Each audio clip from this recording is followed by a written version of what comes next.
All right. So this is going to be part 2 of my POTS video. So this is the walker that I was saying I was going to tell you about. So after I was diagnosed with POTS and just learning how to deal with living with this condition, I decided that it was a good idea to go ahead and get a walker. Not so much to use for walking, because I can walk okay. That's not the issue. But the issue is that after I walk for a few minutes, I need to sit down. And of course, depending on where I'm at, there's not always a place to sit. So I got this basically so that I have a chair handy. So this is pretty cool. I got it on Amazon. Basically, I could have gotten my doctor to write a prescription for one and had it covered, but because I'm a little bougie, and I wanted a purple one because purple is my favorite color. So I paid for it myself. It was like 79 bucks, and it has this fancy little seat so I can put some junk in there, and it has like this little string here. And this is so that when you yank it, it folds up quickly so that it just pulls it right up. Rolls really easy. It's convenient. These are the brakes. It's very lightweight, and it's pretty comfortable. So makes me feel kind of old, but you know, it's very convenient and it's a lifesaver, because I actually had an experience where one time I was in the store and I needed to sit down, and I was at a let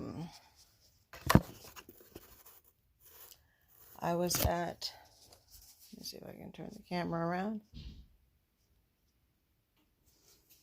Oh, I can't turn it around here. I was at a CVS,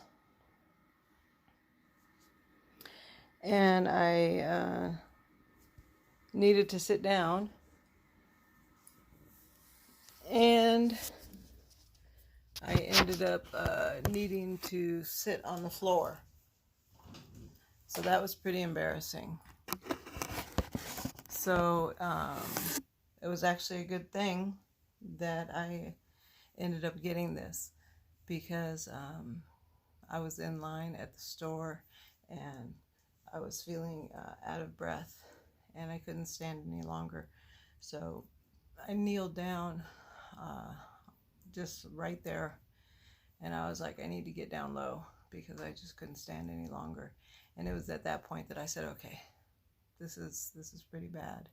I need to go ahead and I need to go ahead and break down and just get me a walker with a seat, because I'm not going to be able to just go to stores and run in and get out, because you know, it's not going to be an opportunity where you can always just go in, get in line, pay for something, get out within 10 minutes, because basically I have to look at everything like it's going to be, you know, a 10 to 13 minute window before I'm going to need to sit back down. And so I said, you know, let me just get it, because it just saves me a lot of headache and a lot of hassle.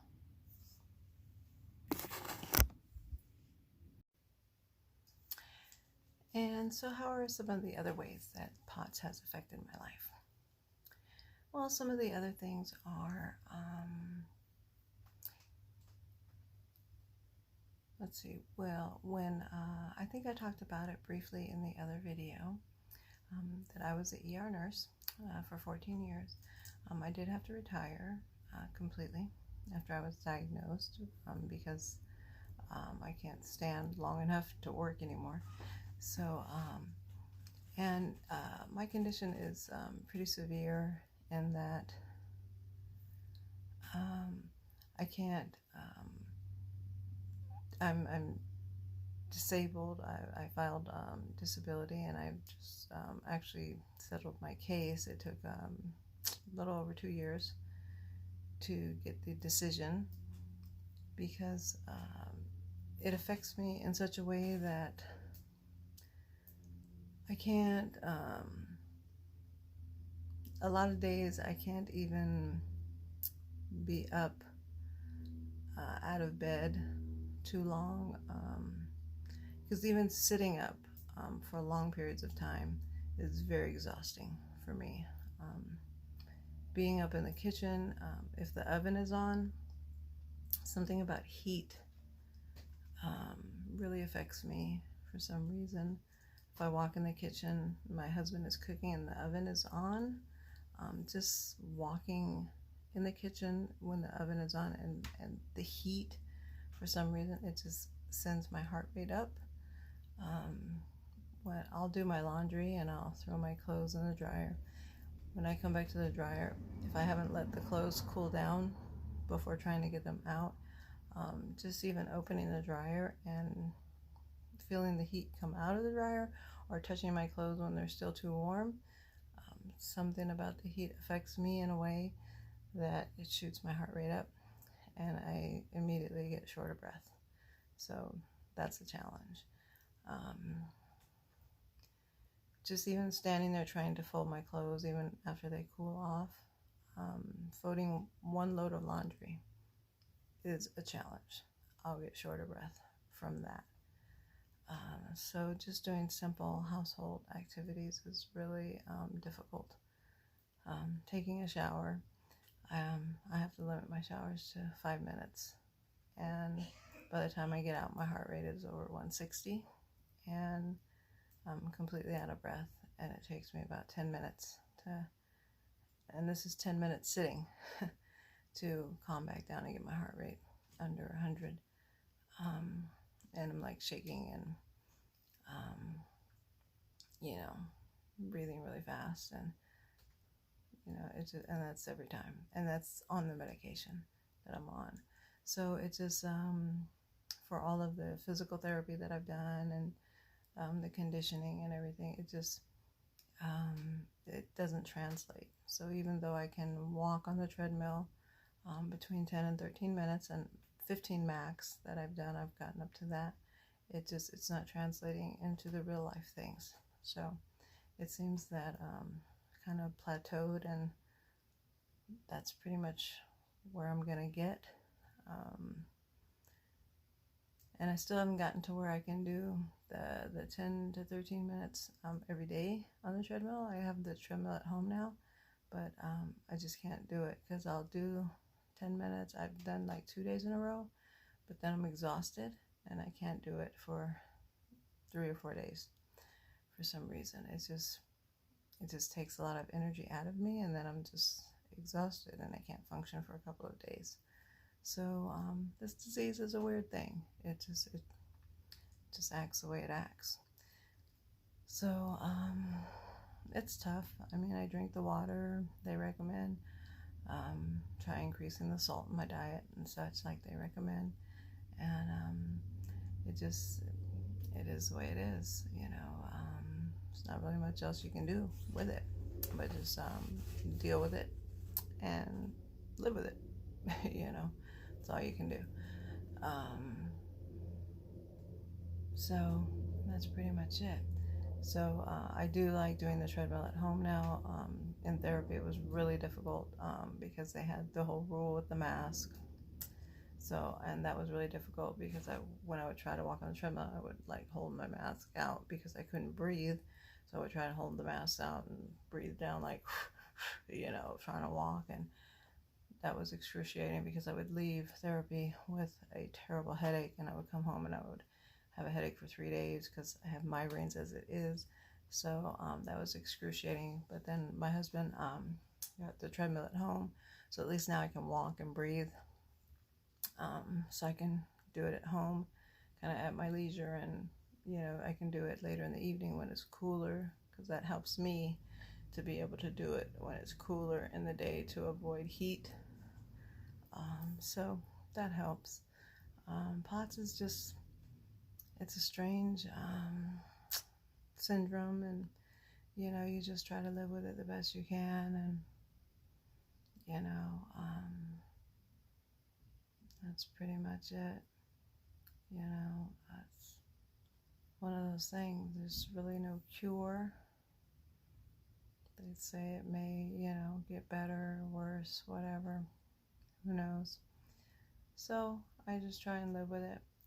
I did go ahead and get the placard, the handicap placard from the DMV, because we were having a lot of issues with when we would go to doctor's appointments. My husband would drop me off at the front of the facility and then go look for a parking spot, and then I'd have to wait for him, and I said, let's just do it, because might as well, because I was really hopeful when I started cardiac rehab that I was going to get better and get back to normal.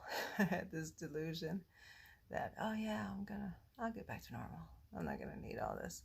But then as hard as I tried, I said, no, I'm only going to get so far. I realized that it's only going to get so much better. And I said, I'm just going to break down and just get it, because I realized that I'm only going to get so much better. So I just accept it, I just have to live in 10 to 13 minute chunks of activity. So I went ahead and got the handicap placard so we can just park up front and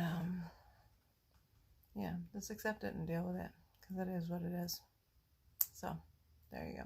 It is what it's going to be. And so I just try and do my 10 to 13 minutes on the treadmill as often as I feel I can. And I've gotten my speed from, I was doing like 1.3 on the treadmill speed wise to, I can go up to like 1.8 now. So, and I know that sounds super slow, but that's about what I can do.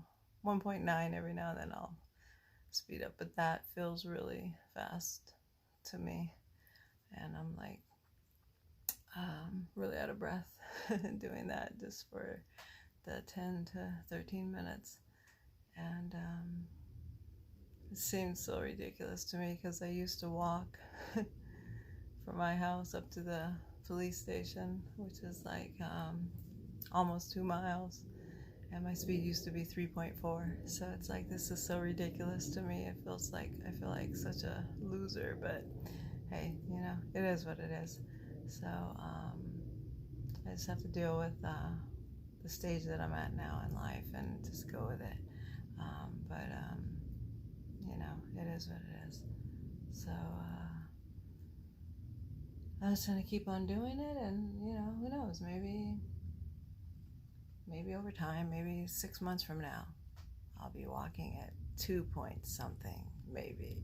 I don't know. I can hope, right?